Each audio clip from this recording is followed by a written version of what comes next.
So about 3 weeks ago, may nag-comment sa ating YouTube channel. Pangalan niya si Raymark Babor. Sabi niya, wala po kayong review about dito sa sapatos na nagamit niyo, sir.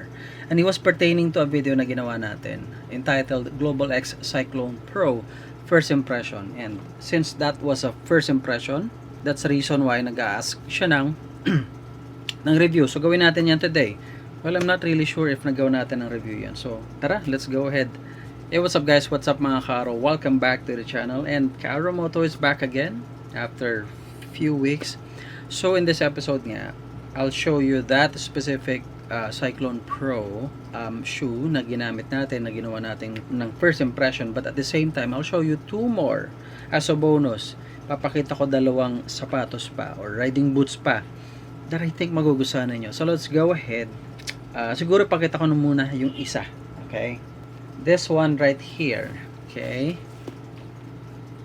Ayan. Para makita nyo. For the outsole. Ayan. And pag nakaharap, ito yan. So, etong sapatos na to, I bought it in China.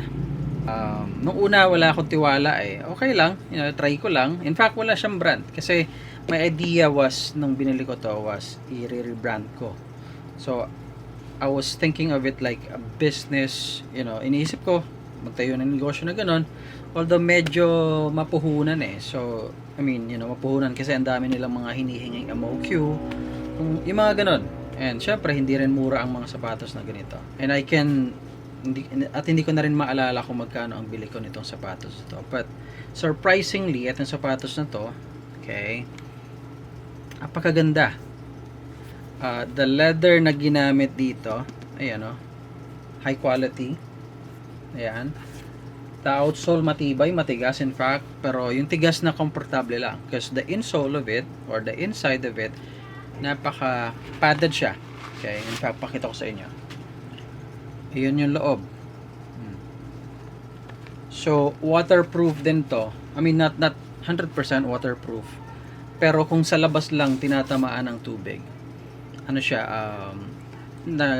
hindi pinapasok, okay, unless dito na talaga pumapasok yung tubig, then that's a different story. Pero comfort, okay na okay sa akin. Yung weight, tama lang, okay. Medyo mabigat siya, hindi siya parang mga sneakers natin, pero ang gusto ko sa kanya, very stylish. Ganyan. Ganyan din siya. In fact, pakita ko yung left side sa inyo. Ito yung left side niya. So, meron tong para sa shifter niya, which is very durable. Until now, kitang-kita nyo, ang daming beses ko nang ginamit to, showing some creasing over here, as well as dito rin. Pero, ayun, napakatibay. And again, I like the styling, comfort, padded yung dito sa ankle natin. Dito sa medial, okay din ang forma, as well as dito sa lateral side ng shoe or outside. Tapos meron tong reflectorized material dito. Tapos itong gustong-gusto ko rito. So pagka ilalak mo, ito lang ikutin mo. Nakalimutan ko na tawag dito eh, pero very very convenient. And surprisingly also, kasi kadalasan sa mga sapatos, lalo pagka hindi mo na ginagamit na matagal, bumubuka yung glue. Pero ito hindi pa din eh. Matibay eh. In fact, I've been trying to search for any sole separation, ang tawag doon, sa mga hindi marunong pa sa sapatos. Pero wala eh. And super super comfortable. So yun. Ayan para siyang Jordan ng datingan, pero hindi. Ayan siya. Ganda Comment nyo baka nakabili kayo ng ganito sa China. Pero eto, super ganda. Ito ginagamit ko pagka pagka naka naked bike. Yan. Kasi maporme or even pag naka sport bike, itong forma na to, okay na okay. Okay? Anyway, so siguro huli ko na lang yung isa na ipapakita ko, kasi ito yung tinutukoy ng kaaraw natin na nag-comment. This is the Cyclone Pro. Okay, ito yan. Ganda, 'di ba? Ayan. So nakita nyo na to, balikan nyo lang yung video if you like to for the first impression. Ganda rin. Now, sa review nito, and sinabi ko rin sa manufacturer to, kay Global X, na siguro because of the pattern, I find this less traction kung ikukumpara daw sa isang ipapakita ko in a bit. Kaya wag nyo munang i-X yung video. Okay. Pero, ayun, okay din naman. I just find the other one better, at least for me. Pero maganda sa kanya, comfortable din siya dahil magaan. Unang-una, yan ang isang gustong-gusto ko dito. Magaan. Okay. Breathable material yung gamit. Pangalawa. Tapos, super durable eh. Even yung itong part na to, okay, yung mga materials na ginamit, sobrang durable. Sobrang tibay. The design, okay din ang design. I mean, etong sapatos na to, pwede mo ipang forma, pwede mong gamitin when you are outside, pag nang lalabas. In fact, yung anak ko ginamit yung kanyang Desert Storm na colorway nito. Okay? Nung isang araw nung kami lumabas, at sobrang ganda kasi ng itsura. Okay? Ayan, no? Tapos may mga reflectorized what do you call these things? Yan, materials na ginamit. Tapos easy access din siya kasi pwede mo siyang buksan dito. Yan siya. So madali siyang isuot. Tapos I also love this, yeah, pretty much, at napakatibay. So itong sapatos na to, I think I had this back in 2023. So medyo matagal na. And ayun nga, bilib ako dito sa sapatos na to. Okay. Global X Cyclone Pro.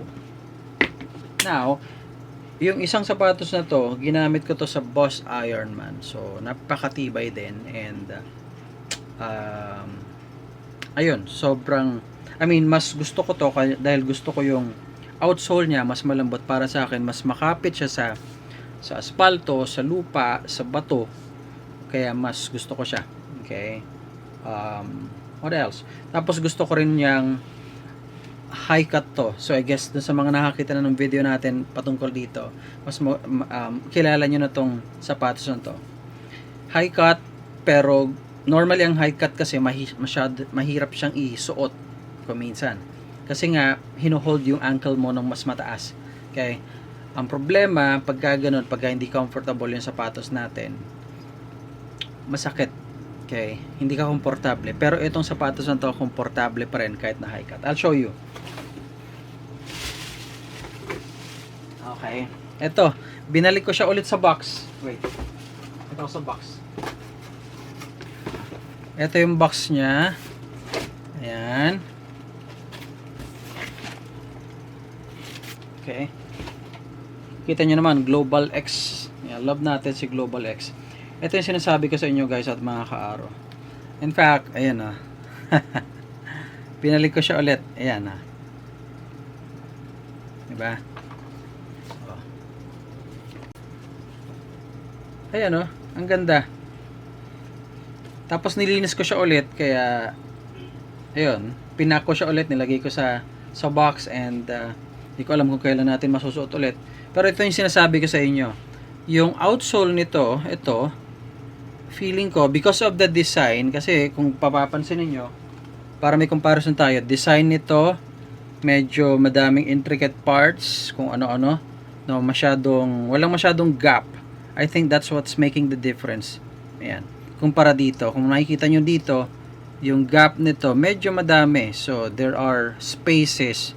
Alam mo yon, ito kasi medyo punong-puno, maraming nangyayari, and because of that, para siyang, ang feel ko sa kanya, yun yung reason bakit parang mas matigas siya, kasi ang daming nangyayari nga. Pero in eto, madaming mga gaps, kaya mas gusto ko siya. It feels na etong mga goma na to, which is very high quality rubber, mas makapit siya. Kaya yun lang naman akin. Kung styling, okay din naman yon. Kung yung relax lang, doon ako. Pero kung talagang magmumotor ako malayo, siguro mas dito ako. Mas gusto ko to. Kasi unang-una, lalo pagka ngayon nag-uulan, high cut, So kung yung tubig humahampas dito, that's fine. You know, 'di ba? Ang taas. Doon kasi ang puto lang hanggang dito. Mid-cut lang 'yun eh. Oh. So yung tubig pagka papasok na dito, ito kasi medyo mataas pa. Ayan.